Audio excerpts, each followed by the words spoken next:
दोस्तों नमस्कार। ये है मार्गदर्शन फॉर सिविल सर्विसेज। मैं अनुराग चौधरी।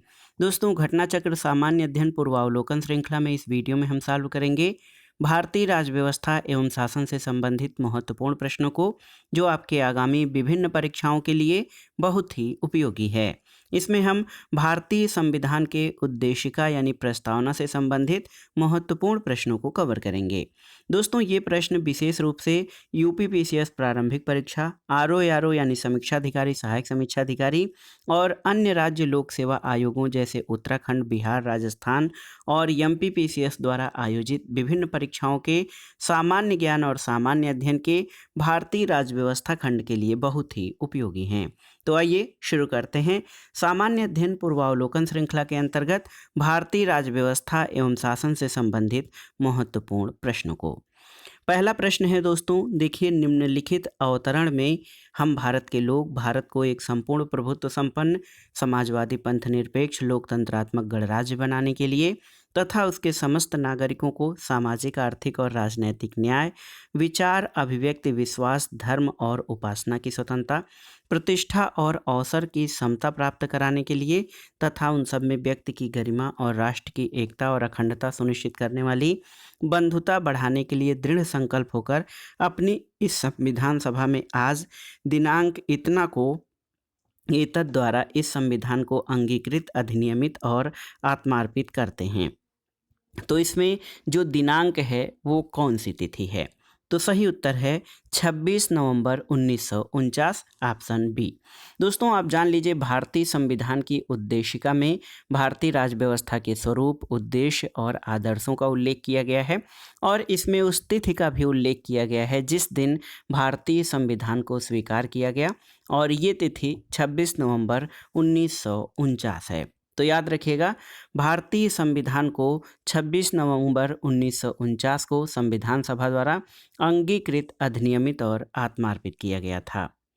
अगला प्रश्न है दोस्तों, भारतीय गणतंत्र की 26/1/1950 को सही संवैधानिक वस्तु स्थिति क्या थी जब संविधान लागू किया गया था?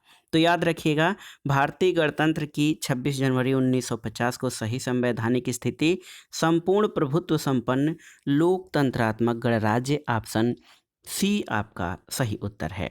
दोस्तों भारतीय संविधान जब लागू हुआ तो उस समय प्रस्तावना में संपूर्ण प्रभुत्व संपन्न लोकतंत्रात्मक गणराज्य जो है अंकित था। समाजवादी, पंथनिरपेक्ष और अखंडता शब्द इसमें 42वें संविधान संशोधन 1976 की धारा 2 के द्वारा जोड़े गए थे। यहाँ पर देखिए, संपूर्ण प्रभुत्व संपन्न समाजवादी पंथ निरपेक्ष लोकतंत्रात्मक गणराज्य, ये जो वर्तमान में अब भारतीय संविधान की प्रस्तावना की शुरुआती शब्दावली है, ये 42वें संविधान संशोधन द्वारा अमेंडमेंट के बाद, लेकिन मूल रूप से जो संविधान जब लागू हुआ था उस समय प्रस्तावना में जो संवैधानिक वस्तु स्थिति थी, संपूर्ण प्रभुत्व संपन्न लोकतंत्रात्मक गणराज्य था। अगला प्रश्न दोस्तों, 26 जनवरी 1950 को आप देख सकते हैं कि भारत की वास्तविक संवैधानिक स्थिति क्या थी? तो उत्तर आप जानते हैं दोस्तों, संपूर्ण प्रभुत्व संपन्न लोकतंत्रात्मक गणराज्य, ऑप्शन बी आपका सही उत्तर है। अगला प्रश्न है, भारत के संविधान निर्माताओं के मत का जो है निम्नलिखित में किसमें प्रतिबिंबित होता है? ऑप्शन है उद्देशिका, मूल अधिकार, राज्य के नीति निर्देशक तत्व या फिर मूल कर्तव्य। तो सही उत्तर है उद्देशिका यानी प्रिएम्बुल। दोस्तों भारत के संविधान के निर्माताओं का मत जो है ये प्रिएम्बुल में प्रतिबिंबित होता है। ये संविधान निर्माताओं के मन स्थिति को समझने की एक कुंजी है। संविधान निर्माताओं के सिद्धांतों और आदर्शों को ये प्रदर्शित करता है और संविधान की प्रस्तावना ने देश की नियति को आकार देने में महत्वपूर्ण भूमिका निभाई। 13 दिसंबर 1946, डेट याद रखिएगा, 13 दिसंबर 1946 को संविधान सभा के समक्ष जवाहरलाल नेहरू द्वारा प्रस्तुत उद्देश्य प्रस्ताव को 22 जनवरी 1947 को पारित किया गया। इसे ही परिवर्तित करके संविधान की प्रस्तावना के रूप में स्वीकार कर लिया गया। अगला प्रश्न है दोस्तों, भारत के संविधान की प्रस्तावना में कितने प्रकार के न्याय, कितने प्रकार की स्वतंत्रता, समानता और भ्रातृत्व का उसी क्रम में उल्लेख किया गया है? तो भारत के संविधान की प्रस्तावना में 3 प्रकार के न्याय, सामाजिक, आर्थिक और राजनैतिक न्याय, और 2 प्रकार की समानता तो आप जान लीजिए दो प्रकार की समानता की बात दो प्रकार की समानता की बात की गई है और तीन प्रकार के न्याय, पांच प्रकार की स्वतंत्रता, दो प्रकार की समानता और एक प्रकार के भ्रातृत्व का उल्लेख किया गया है। बहुत ही महत्वपूर्ण प्रश्न है ये। भारत के संविधान की प्रस्तावना में दोस्तों तीन प्रकार के न्याय यानी सामाजिक, आर्थिक और राजनैतिक न्याय, उसके बाद पांच प्रकार की स्वतंत्रता यानी विचार, अभिव्यक्ति, विश्वास, धर्म और उपासना की स्वतंत्रता, इसके अलावा दो प्रकार की समानता, प्रतिष्ठा और अवसर की समानता और एक प्रकार के भ्रातृत्व का इसी क्रम में उल्लेख किया गया है। तो 3, 5, 2, 1 ऑप्शन ए आपका सही उत्तर हो जाएगा। अगला प्रश्न है भारतीय संविधान की प्रस्तावना के सिलसिले में निम्नलिखित में से कौन सा क्रम सही है? तो सही उत्तर क्या हो जाएगा आपको बताना है। ये बहुत ही महत्वपूर्ण प्रश्न है। संविधान की प्रस्तावना जब आप याद रखेंगे तो इसमें लिखा है हम भारत के लोग भारत को एक संपूर्ण प्रभुत्व संपन्न समाजवादी पंथनिरपेक्ष लोकतंत्रात्मक गणराज्य। तो यहाँ पर आप जान लीजिए संपूर्ण प्रभुत्व संपन्न समाजवादी पंथ निरपेक्ष लोकतंत्रात्मक गणराज्य। तो इसमें आप देखिए तो जो विकल्प हैं इनमें कोई भी जो विकल्प है ये आपका सटीक नहीं बैठ रहा है। तो जो दिए गए शब्द भारतीय संविधान की प्रस्तावना में वर्णित हैं वो भारतीय राज्य व्यवस्था के स्वरूप का वर्णन करते हैं। इसमें से समाजवादी और पंथनिरपेक्ष शब्द जो हैं वो मूल संविधान में नहीं थे, 42वें संशोधन के द्वारा इन्हें जोड़ा गया। जोड़े जाने के बाद जो भारतीय संविधान की प्रस्तावना के शब्द बने वो क्या हो गए? संपूर्ण प्रभुत्व संपन्न समाजवादी पंथनिरपेक्ष लोकतंत्रात्मक गणराज्य। तो यहाँ पर आप देखिए बहुत ही महत्वपूर्ण है संपूर्ण प्रभुत्व संपन्न समाजवादी पंथनिरपेक्ष लोकतंत्रात्मक गणराज्य। और दोस्तों इसमें जो हमारे संविधान की प्रस्तावना में यही शब्द अंकित हैं।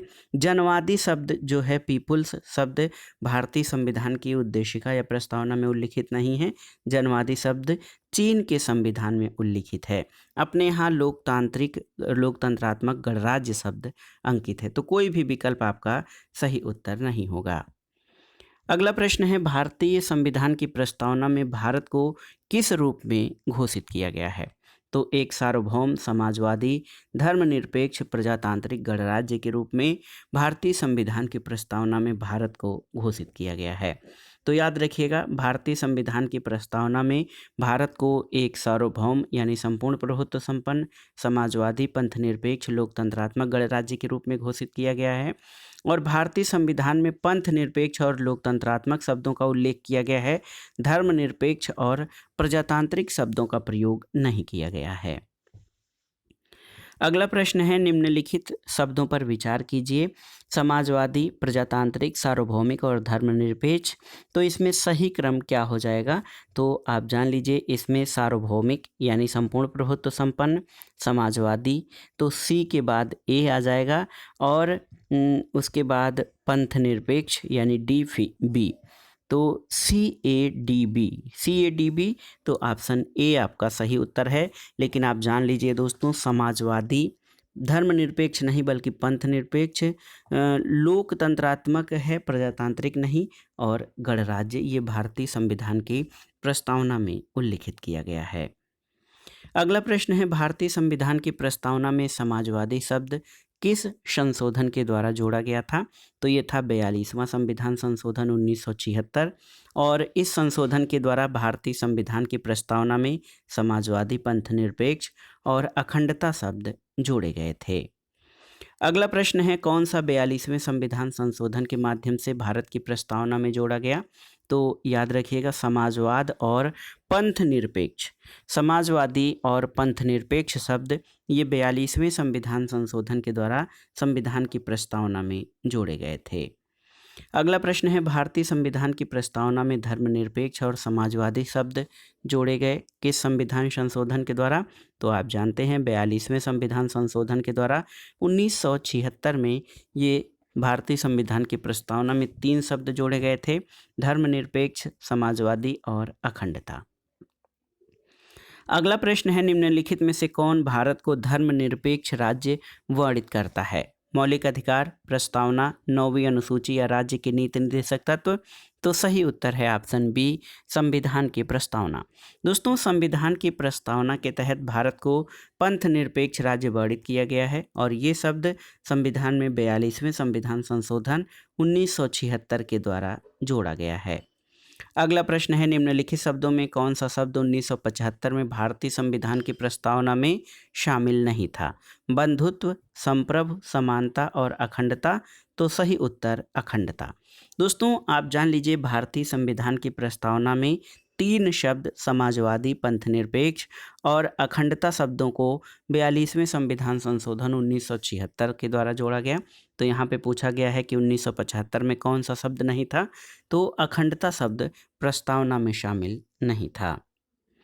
अगला प्रश्न है दोस्तों, निम्नलिखित शब्दों में कौन से शब्द 42वें संविधान संशोधन द्वारा प्रस्तावना में जोड़े गए थे? आपको बताना है।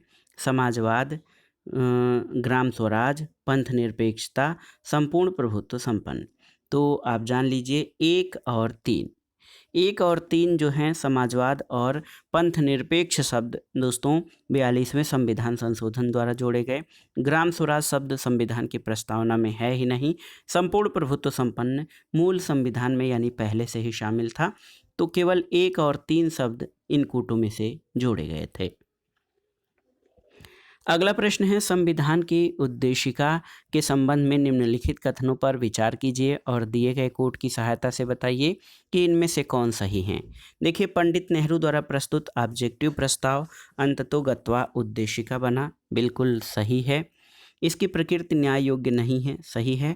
इसका संशोधन नहीं किया जा सकता है, तो इसका संशोधन किया जा सकता है दोस्तों, और संशोधन हुआ भी है एक बार।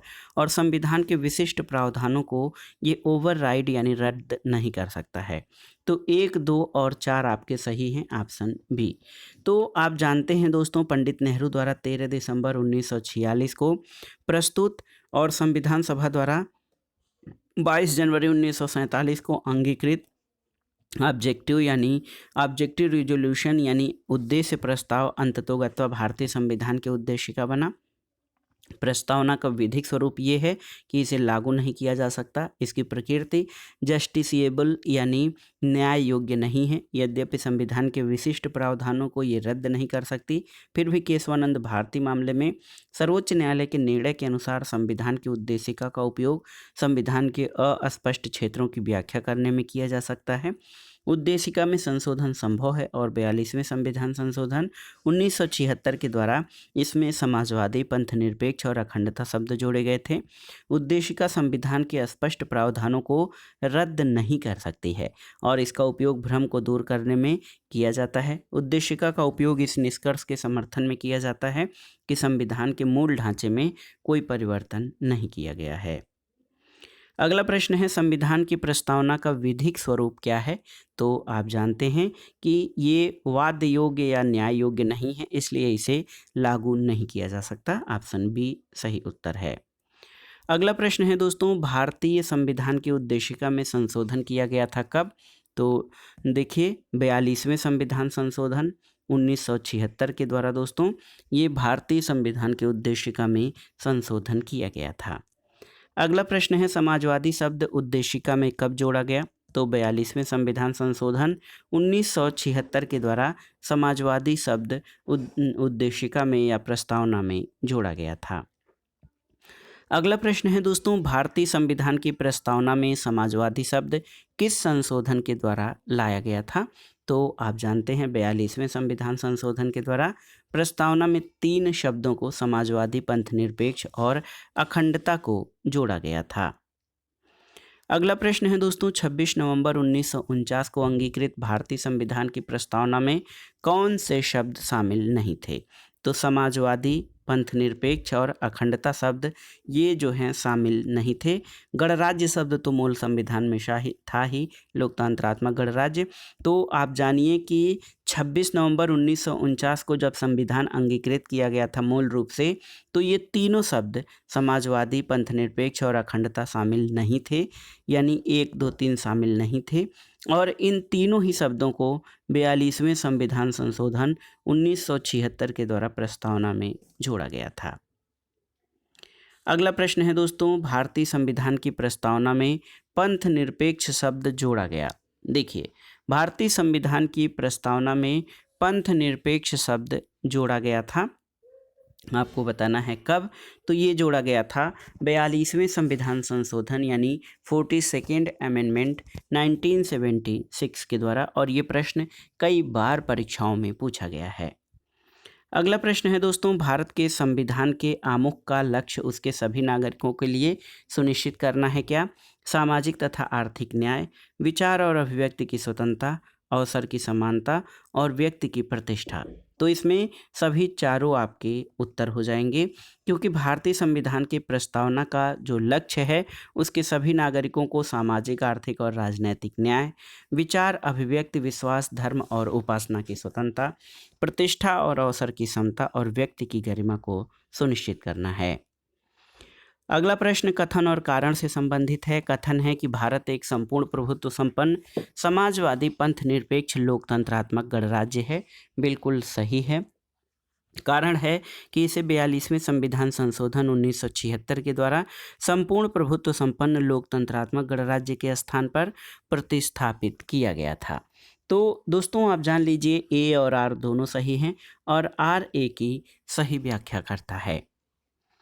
अगला प्रश्न है कि दोस्तों देखिए, भारत में लौकिक सार्वभौमिकता है क्योंकि संविधान की प्रस्तावना आरंभ होती है किन शब्दों से? तो आप जानते हैं, भारत के संविधान की प्रस्तावना we the people of India यानी we the people of India, हम भारत के लोग शब्दों से भारतीय संविधान की प्रस्तावना शुरू होती है। इसलिए भारत में लौकिक सार्वभौमिकता है। इसका अर्थ है कि जनता सर्वशक्तिमान है और किसी बाह्य सत्ता के अधीन नहीं है। अगला प्रश्न है दोस्तों, हम भारत के लोग यानी we the people of India शब्दों का प्रयोग भारतीय संविधान में कहाँ किया गया है? तो भारतीय संविधान के बिल्कुल शुरुआत में उद्देशिका यानी प्रस्तावना में, संविधान की प्रस्तावना में हम भारत के लोग शब्दों का प्रयोग किया गया है। ऑप्शन डी सही उत्तर है। अगला प्रश्न है दोस्तों, सभी व्यक्ति पूर्णतः और समान रूप से मानव हैं, ये सिद्धांत जाना जाता है किस रूप में? सार्वभौमिकता, समष्टिवाद, समाजवाद या अंतःक्रियावाद? तो सही उत्तर है सार्वभौमिकता। दोस्तों सभी व्यक्ति पूर्णतः और समान रूप से मानव हैं, ये सिद्धांत जो है सार्वभौमिकता के नाम से जाना जाता है। इस सिद्धांत के अनुसार सभी व्यक्तियों को उनके मानव अधिकार समान रूप से बिना किसी भेदभाव के उपलब्ध होने चाहिए। अगला प्रश्न है, भारत के संदर्भ में कौन धर्मनिरपेक्ष शब्द का सही अर्थ व्यक्त करता है? आपको बताना है। पहला है, भारत में अनेक धर्म हैं, भारतीयों को धार्मिक स्वतंत्रता प्राप्त है, धर्मानुपालन व्यक्ति की इच्छा पर निर्भर है, या भारत में राज्य का कोई धर्म नहीं है। तो भारत में जो धर्मनिरपेक्ष शब्द का अर्थ है वो ये होगा कि भारत में राज्य का कोई धर्म नहीं है, और भारत में धर्मनिरपेक्ष राज्य होने का सही भाव यही है। राज्य सभी धर्मों को समान रूप से प्रश्रय प्रदान करता है, किसी के प्रति भेदभाव नहीं करता है। अगला प्रश्न है दोस्तों, भारतीय संविधान की प्रस्तावना में कौन सा शब्द उल्लिखित नहीं है? देखिए, संप्रभुता, लोकतंत्रात्मक, पंथनिरपेक्ष या संघी? तो सही उत्तर है संघी। दोस्तों भारतीय संविधान की प्रस्तावना में शामिल महत्वपूर्ण शब्दों में संपूर्ण प्रभुत्व संपन्न, समाजवादी, पंथनिरपेक्ष, लोकतंत्रात्मक गणराज्य, न्याय, स्वतंत्रता, समता और बंधुता हैं। फेडरल यानी संघी शब्द भारतीय संविधान की प्रस्तावना में उल्लिखित नहीं है, और संविधान के अनुच्छेद 1 में भी संघ का नहीं बल्कि यूनियन ऑफ स्टेट शब्द का प्रयोग किया गया है भारतीय संविधान में। अगला प्रश्न है, निम्नलिखित में से कौन सा शब्द भारत के संविधान की उद्देशिका में नहीं है? यहाँ पर देखिए, समाजवादी, पंथनिरपेक्ष, संप्रभुता या लोक कल्याण। तो लोक कल्याण शब्द जो है ये संविधान की उद्देशिका में शामिल नहीं है। अगला प्रश्न है, भारतीय संविधान की प्रस्तावना में निम्नलिखित में से किस स्वतंत्रता का वर्णन नहीं है? विचार की स्वतंत्रता, विचार प्रकट करने की स्वतंत्रता, विश्वास की स्वतंत्रता या फिर आर्थिक स्वतंत्रता? तो सही उत्तर है आर्थिक स्वतंत्रता। दोस्तों भारतीय संविधान की प्रस्तावना में सामाजिक, आर्थिक और राजनैतिक न्याय, विचार, अभिव्यक्ति, विश्वास, धर्म और उपासना की स्वतंत्रता दी गई है। प्रतिष्ठा और अवसर की समता की बात की गई है, लेकिन आर्थिक स्वतंत्रता का उल्लेख इसमें नहीं किया गया है। अगला प्रश्न है, निम्नलिखित में से कौन भारतीय संविधान की प्रस्तावना में उल्लिखित नहीं है? सामाजिक न्याय, आर्थिक न्याय, राजनैतिक न्याय या धार्मिक न्याय? तो सही उत्तर है धार्मिक न्याय। दोस्तों, धार्मिक न्याय शब्द का उल्लेख संविधान की प्रस्तावना में नहीं है। अगला प्रश्न है, भारतीय संविधान की प्रस्तावना के बारे में कौन सा कथन सही है? देखिए, समाजवादी पंथ निरपेक्ष शब्द 1950 में लागू संविधान के अंग नहीं थे, तो ये सही है। उक्त शब्द 1977 के संशोधन के द्वारा जोड़े गए, तो गलत है, 1976 के द्वारा। उक्त शब्द 1985 के द्वारा जोड़े गए, ये भी गलत है। और उक्त शब्द संविधान की प्रस्तावना के अंग नहीं है, ये गलत है, क्योंकि भारतीय संविधान की प्रस्तावना में समाजवादी पंथ निरपेक्ष शब्द 1950 में लागू संविधान के अंग नहीं थे और 42वें संविधान संशोधन 1976 के द्वारा इनको संविधान की प्रस्तावना में जोड़ा गया था। अगला प्रश्न है दोस्तों, भारतीय संविधान का कौन सा भाग संविधान की आत्मा कहलाता है? और आप देख सकते हैं ये प्रश्न कितनी बार परीक्षाओं में पूछा गया है। बार बार परीक्षाओं में ये प्रश्न पूछा जाता है कि संविधान का कौन सा भाग संविधान की आत्मा कहलाता है? मूल अधिकार, राज्य के नीति निर्देशक तत्व, उद्देशिका और संवैधानिक उपचारों का अधिकार। तो सही उत्तर है उद्देशिका। दोस्तों, भारतीय संविधान की उद्देशिका या प्रस्तावना को संविधान की आत्मा कहा जाता है। के.एम. मुंशी ने इसे राजनीतिक जन्मपत्री यानी पॉलिटिकल होरोस्कोप कहा। सुभाष कश्यप ने कहा कि संविधान शरीर है तो प्रस्तावना उसकी आत्मा, प्रस्तावना आधारशिला है तो संविधान उस पर खड़ी अट्टालिका। दोस्तों, लोक सेवा आयोग उत्तर प्रदेश ने भी इस प्रश्न का उत्तर उद्देशिका को माना है। और डॉक्टर भीमराव अंबेडकर ने संवैधानिक उपचारों के अधिकार को संविधान की आत्मा और हृदय कहा है। तो अगर डॉक्टर अंबेडकर के संबंध में पूछा जाए कि उन्होंने संविधान के किस भाग को संविधान का हृदय और आत्मा कहा है, तो वो संवैधानिक उपचारों का अधिकार होगा, लेकिन सामान्य रूप से प्रस्तावना को संविधान की आत्मा कहते हैं। अगला प्रश्न है, निम्नलिखित में से किसने भारतीय संविधान की प्रस्तावना को हमारे संप्रभु प्रजातांत्रिक गणतंत्र की जन्म कुंडली कहा है? तो उत्तर है के.एम. मुंशी यानी कन्हैया लाल माणिक लाल मुंशी। के.एम. मुंशी ने भारतीय संविधान की प्रस्तावना को हमारे संप्रभु प्रजातांत्रिक गणतंत्र की जन्म कुंडली कहा है। अगला प्रश्न है दोस्तों, संविधान को एक पवित्र दस्तावेज किसने कहा है? आपको बताना है। तो सही उत्तर है बाबा साहब डॉक्टर भीमराव अंबेडकर। 29 अगस्त 1947 को संविधान सभा ने बी.आर. अंबेडकर की अध्यक्षता में 7 सदस्यीय प्रारूप समिति का गठन किया था और बी.आर. अंबेडकर ने दोस्तों संविधान को पवित्र दस्तावेज कहा है। अगला प्रश्न है, किस वाद के फैसले में सर्वोच्च न्यायालय ने सबसे पहले घोषित किया कि उद्देशिका संविधान का हिस्सा नहीं है? तो ये था वेरूवारी केस। वेरूवारी यूनियन के बाद 1960 में सर्वोच्च न्यायालय ने सबसे पहले ये घोषित किया कि उद्देशिका यानी प्रस्तावना संविधान का अंग नहीं है। लेकिन केशवानंद भारती बनाम केरल राज्यवाद 1973 में सर्वोच्च न्यायालय ने उपर्युक्त निर्णय को पलटते हुए उद्देशिका यानी प्रस्तावना को संविधान का भाग मान लिया। और ये बहुत ही महत्वपूर्ण तथ्य है दोस्तों। बेरूवारी केस में तो संविधान जो प्रस्तावना है उसको संविधान का भाग नहीं माना गया था, लेकिन आप जान लीजिए कि उसके बाद केशवानंद भारतीवाद में प्रस्तावना को संविधान का भाग माना गया और ये केशवानंद भारतीवाद 1973 का है। और आप जान लीजिए कि वर्तमान में जो स्थिति है कि प्रस्तावना को संविधान का भाग माना जाता है, लेकिन बेरूवारी केस में सर्वोच्च न्यायालय ने क्या कहा था कि प्रस्तावना को संविधान का हिस्सा नहीं कहा था। अगला प्रश्न है, निम्नलिखित में से किस वाद में उच्चतम न्यायालय ने धारणा प्रस्तुत की कि उद्देशिका संविधान का भाग है? तो सही उत्तर हो जाएगा बोम्मई बनाम यूनियन ऑफ इंडिया। दोस्तों, बोम्मई बनाम यूनियन ऑफ इंडिया के मामले में उच्चतम न्यायालय ने कहा कि उद्देशिका संविधान का भाग है और पंथ निरपेक्षता संविधान का मूल लक्षण है। और केशवानंद भारती बनाम केरल राज्य के मामले में भी बहुमत से दिए गए निर्णय में उद्देशिका को संविधान का भाग माना गया। तो एक तरह से मोटा मोटा याद रखिएगा कि बेरूवारी केस में सर्वोच्च न्यायालय ने सबसे पहले ये घोषित किया कि उद्देशिका या प्रस्तावना संविधान का भाग नहीं है, लेकिन देखिए उसके अलावा बोम्मई बनाम यूनियन ऑफ इंडिया मामले और केशवानंद भारतीवाद में सर्वोच्च न्यायालय ने उद्देशिका या प्रस्तावना को संविधान का भाग माना है।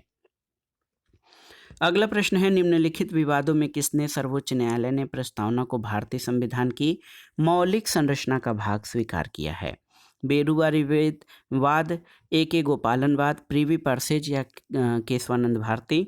तो सही उत्तर है केशवानंद भारतीवाद। दोस्तों, केशवानंद भारतीवाद ये जो है 1973 का है।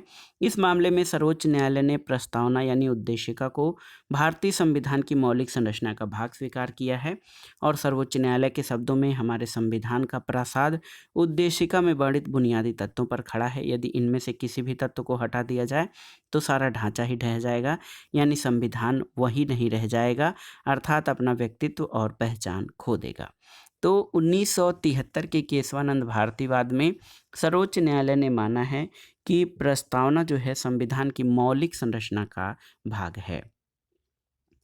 अगला प्रश्न है, भारतीय संविधान की प्रस्तावना में जिन आदर्शों और उद्देश्यों की रूपरेखा दी गई है उनकी व्याख्या की गई है कहाँ पर? तो उत्तर है मूल अधिकार, राज्य के नीति निर्देशक सिद्धांत और मौलिक कर्तव्यों के अध्याय में। दोस्तों, ये बहुत ही महत्वपूर्ण प्रश्न है। आप जान लीजिए कि भारतीय संविधान की प्रस्तावना संविधान के उद्देश्यों को प्रतिबिंबित करता है और संविधान का मुख्य उद्देश्य भारतीय जनता को सामाजिक, आर्थिक और राजनैतिक न्याय, विचार, अभिव्यक्ति, विश्वास, धर्म और उपासना की स्वतंत्रता और प्रतिष्ठा और अवसर की समानता प्राप्त कराना है। व्यक्ति का उत्कर्ष कहीं संपूर्ण राष्ट्र के उत्कर्ष में बाधक न बन जाए, इसलिए संविधान में बंधुत्व की भावना पर भी बल दिया गया है। तो इस तरह से प्रस्तावना में जिन आदर्शों और उद्देश्यों की रूपरेखा दी गई है उनकी व्याख्या संविधान में आगे मूल अधिकारों, राज्य के नीति निर्देशक सिद्धांतों और मौलिक कर्तव्यों के अध्याय में दी गई है।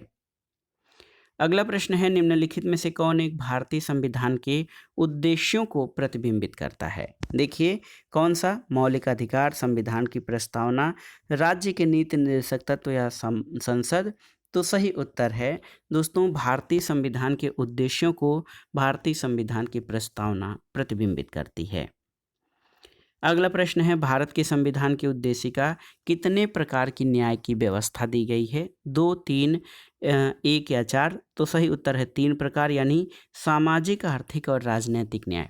संविधान की उद्देशिका में 3 प्रकार के न्याय की व्यवस्था दी गई है, सामाजिक, आर्थिक और राजनैतिक न्याय। सामाजिक न्याय से तात्पर्य है कि प्रत्येक नागरिक के साथ जाति, रंग, धर्म, लिंग के आधार पर बिना कोई भेदभाव किए समान व्यवहार। आर्थिक न्याय का तात्पर्य है कि आर्थिक आधार पर किसी के साथ भेदभाव नहीं होगा। और राजनीतिक न्याय का अर्थ है प्रत्येक नागरिक को समान राजनीतिक अधिकार प्राप्त होंगे। अगला प्रश्न है दोस्तों, भारतीय संविधान की प्रस्तावना में इसके सभी नागरिकों को कौन सा न्याय प्रदान करने की व्यवस्था की गई है? तो 3 प्रकार के न्याय, सामाजिक, आर्थिक और राजनैतिक न्याय। अगला प्रश्न है, भारत के संविधान के उद्देश्यों में एक है आर्थिक न्याय, इसका उपबंध किसमें किया गया है? देखिए, उद्देशिका और मूल अधिकार, उद्देशिका और राज्य के नीति निर्देशक तत्व, मूल अधिकार और राज्य के नीति निर्देशक तत्व या उपर्युक्त में से किसी में भी नहीं। तो सही उत्तर है उद्देशिका और राज्य के नीति निर्देशक तत्वों में। दोस्तों, भारतीय संविधान के प्रियम्बुल यानी उद्देशिका और राज्य के नीति निर्देशक तत्वों में आर्थिक न्याय की परिकल्पना और उद्देश्य का उपबंध किया गया है। अगला प्रश्न है दोस्तों, भारत के संविधान की उद्देशिका। देखिए, संविधान का भाग है किंतु कोई विधिक प्रभाव नहीं रखती। संविधान का भाग नहीं है, कोई विधिक प्रभाव भी नहीं रखती। संविधान का भाग है और वैसा ही विधिक प्रभाव रखती है जैसा उसका कोई अन्य भाग। और संविधान का भाग है किंतु उसके अन्य भागों से स्वतंत्र होकर उसका कोई विधिक प्रभाव नहीं है। तो बिल्कुल सही, ऑप्शन डी आपका सही उत्तर हो जाएगा। संविधान की उद्देशिका संविधान का भाग है लेकिन उसके अन्य भागों से स्वतंत्र होकर उसका कोई विधिक प्रभाव नहीं है। इस प्रश्न की व्याख्या आप देखेंगे तो स्पष्ट हो जाएगा कि केशवानंद भारती बनाम केरल राज्यवाद 1973 में सर्वोच्च न्यायालय की बृहद संविधान पीठ ने ये निर्णय दिया की उद्देशिका यानी प्रस्तावना संविधान का भाग है। ऐसा सर्वोच्च न्यायालय ने इन री बेरुबारी यूनियन 1960 के प्रकरण में दिए गए यानी उद्देशिका भारत के संविधान का भाग नहीं है को उलटते हुए दिया। इस प्रकार यद्यपि उद्देशिका संविधान का भाग है और संविधान के अन्य भागों के निर्वचन में इसकी सहायता ली जा सकती है, किंतु संविधान के अन्य भागों से स्वतंत्र होकर उद्देशिका का कोई विधिक प्रभाव नहीं है। अगला प्रश्न है, संविधान में दिया गया आमुख या प्रस्तावना न्यायालय में लागू नहीं होता है, महत्वपूर्ण और उसकी उपयोगिता है, शासन करने के उद्देश्य को उल्लिखित करता है, संविधान के कानूनी अर्थ निर्णय में सहायता करता है। तो इसमें 2, 3, 4 सही हो जाएगा। आप देखेंगे ऑप्शन डी, ऐसे तो सी और डी 1, 2, 3 जो है 1, 2, 3, तो ये 1, 2, 3 भी हो जाएगा। न्यायालय में लागू नहीं होता है, महत्वपूर्ण है, उसकी उपयोगिता है, शासन करने के उद्देश्यों को उल्लिखित करता है और संविधान के कानूनी अर्थ निर्णय में सहायता करता है। तो अगर आप देख सकते हैं इसमें सी और डी दोनों विकल्प सही हो जाएंगे। भारतीय संविधान की जो प्रस्तावना है उसमें उद्देशिका उसको कहा गया है और उद्देशिका संबंधी सभी चारों कथन सही है। अगर कोई विकल्प इसमें 1, 2, 3, 4 होता तो सब सही हो जाता, क्योंकि आप जानते हैं कि संविधान में दिया गया जो प्रस्तावना है ये न्यायालय में लागू नहीं होता, यानी ये न्याय योग्य नहीं है, महत्वपूर्ण है और उसकी उपयोगिता है, बिल्कुल सही है, शासन करने के उद्देश्यों को उल्लिखित करता है और संविधान के कानूनी कार्य अर्थ निर्णय में सहायता करता है। तो ये सभी चारों कथन सही हैं, लेकिन विकल्प आप देखेंगे तो विकल्प सी और डी दोनों सही होंगे। अगला प्रश्न है, कौन सा कथन सही है आपको बताना है, बहुत ही महत्वपूर्ण प्रश्न है। सामाजिक समानता संविधान में प्रत्याभूत नहीं है। देश में सामाजिक समानता पहले से ही विद्यमान थी। सामाजिक समानता संविधान में प्रत्याभूत है और उपर्युक्त में से कोई नहीं। तो सही उत्तर क्या हो जाएगा? सही उत्तर सामाजिक समानता संविधान में प्रत्याभूत है। दोस्तों आप जान लीजिए कि संविधान के अनुच्छेद 14 से 18 के तहत जो समानता का अधिकार दिया गया है उसके विभिन्न प्रावधानों के तहत सामाजिक समानता की गारंटी दी गई है। संविधान की प्रस्तावना में भी सामाजिक न्याय प्राप्त करने की बात कही गई है। तो दोस्तों ये था आज का वीडियो। घटना चक्र सामान्य अध्ययन पूर्वावलोकन श्रृंखला के अंतर्गत भारतीय संविधान और राज्य व्यवस्था से संबंधित महत्वपूर्ण प्रश्न। इसमें हमने संविधान की प्रस्तावना से संबंधित सभी महत्वपूर्ण प्रश्नों को कवर किया है जो UP PCS, Bihar, Rajasthan, MP PCS, Uttarakhand PCS आदि परीक्षाओं में प्रीवियस ईयर्स में पूछे गए हैं। उनको हमने एक जगह कलेक्ट करके सभी प्रश्नों को कवर किया जो परीक्षाओं में पूछे गए हैं और इन प्रश्नों से रिलेटेड प्रश्न ही या हूबहू प्रश्न आगामी परीक्षाओं में पूछे जा सकते हैं। इसलिए इस पेपर को या इस वीडियो को रिवाइज करके आप प्रस्तावना खंड से संबंधित महत्वपूर्ण प्रश्नों को कवर कर सकते हैं। तो ये वीडियो तैयारी के साथ साथ आपके रिवीजन में बहुत ही उपयोगी होगा। आप इसको तैयार कर लीजिएगा। वीडियो आपको कैसा लगा हमें कमेंट बॉक्स में ज़रूर बताइएगा। वीडियो को लाइक करें, शेयर करें और इस चैनल मार्गदर्शन फॉर सिविल सर्विसेज को सब्सक्राइब करें। वीडियो देखने के लिए धन्यवाद दोस्तों। नमस्कार।